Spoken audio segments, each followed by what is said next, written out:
I have a story to tell. A story that has haunted me since my childhood, a story that I still can't explain to this day. It was a hot summer day, and my family and I were on a holiday in the Outback. We were traveling in our camper van, exploring the rugged landscape and enjoying the beauty of the wilderness. But on one particular day, I became separated from my family. I was playing near some boulders, chasing lizards around. I fell and hit my head trying to catch one. When I stood up, the air felt different, more hazy. I tried to find my way back to the camper van, but I couldn't remember which direction I had come from. I wandered for hours, but all I saw was endless red dirt and scrubby bushes. I was lost and alone, and I was starting to feel the effects of dehydration. I was dizzy and my throat was parched. I was starting to believe that I would never be found, that I would die in the Outback. That was when I saw him. A mysterious Aboriginal man appeared out of nowhere, and he had a canteen of water. He offered me a drink, and I gratefully accepted. He led me back to my family, but there was something strange about him. My family couldn't see him. They were looking for me, but they couldn't see the man who had saved me.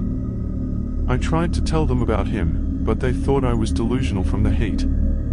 To this day, I still can't explain what happened. Was the Aboriginal man a ghost? A spirit? A hallucination? I don't know. But I do know that he saved me, and I will always be grateful to him. He remains a mystery, but I will never forget that hot summer day in the Outback and the strange and mysterious man who saved me from dehydration.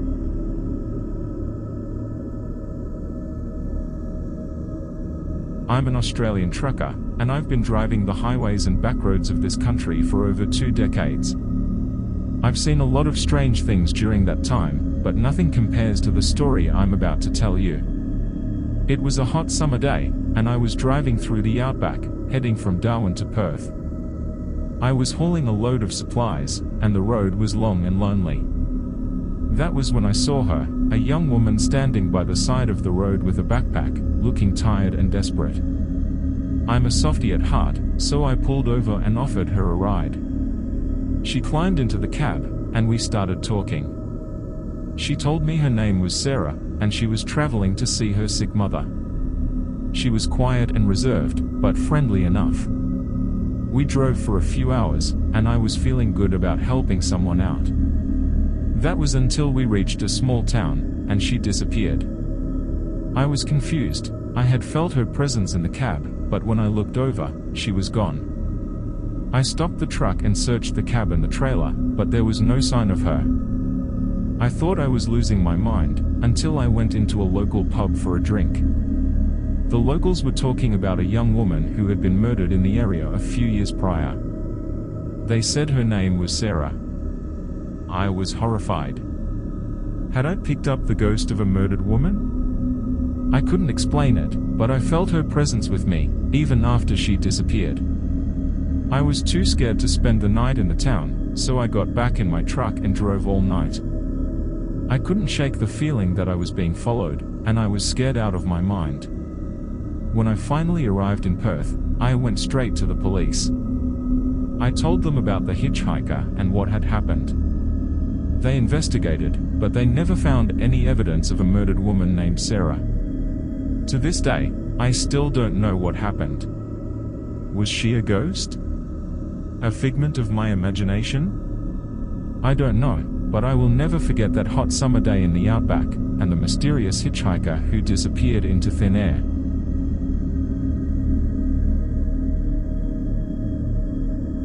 I'm Ben, from England, and my story happened around 20 years ago, while I was traveling through the Australian Outback on a solo trip which I had always wanted to do since I watched the movie Mad Max as a young kid.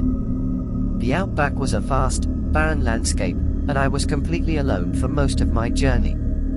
That is, until I started being followed by a mysterious old black rusty truck. It all started one day at around midday when I was driving down a deserted road in my rental car. I noticed a truck in my rearview mirror that seemed to be following me. At first, I didn't think much of it, but as the hours passed, the truck remained behind me, never getting closer or farther away. I tried to lose the truck by turning down a side road, but it always managed to find me again. It was like the truck knew exactly where I was going, no matter how many turns I took. I started to feel like I was being stalked, and I couldn't shake the feeling that I was in danger. As the days passed, I became more and more paranoid. I would only drive during the day, and I stayed in my car at night, too scared to venture out. But one night, as I was trying to get some rest in my car, I heard a vehicle approach. I was scared as no cars had passed for hours. Then I heard a tapping at my window. I sat up startled, my heart pounding in my chest, and saw a figure standing outside my car. It was a dark figure, dressed in ragged clothes, and I couldn't see its face. I was paralyzed with fear, and I just stared at the figure, wondering what it wanted. Then, suddenly, the figure reached for my door handle, and I snapped back to reality. I started my car and slammed on the accelerator, driving away as fast as I could into the night. I didn't stop until I was miles away, and even then, I was too scared to turn off my engine. I sat in my car, my hands shaking, wondering who or what that figure was and what it wanted from me. I eventually made it back to civilization, if you can call it that. The locals did not want to hear my story at all, like they knew something and weren't telling me.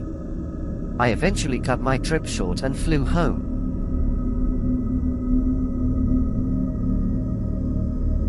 I was driving through the Australian Outback, on my way from Sydney to Perth. One day, as I was enjoying the views of the endless road stretching out before me, I got a sinking feeling in the pit of my gut.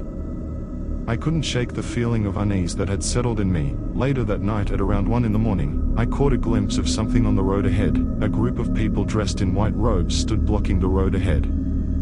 I slowed down, trying to figure out what to do.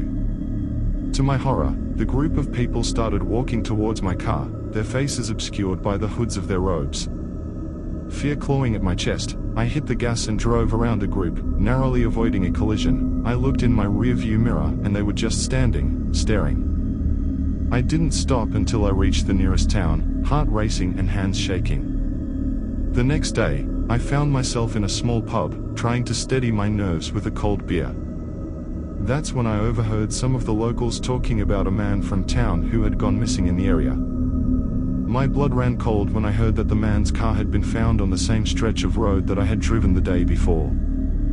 I didn't stay in the town any longer, knowing that I had to get as far away from that road as possible. But even now, years later, I can still hear the whispers of the robed figures chasing after me, the memory of them fresh in my mind.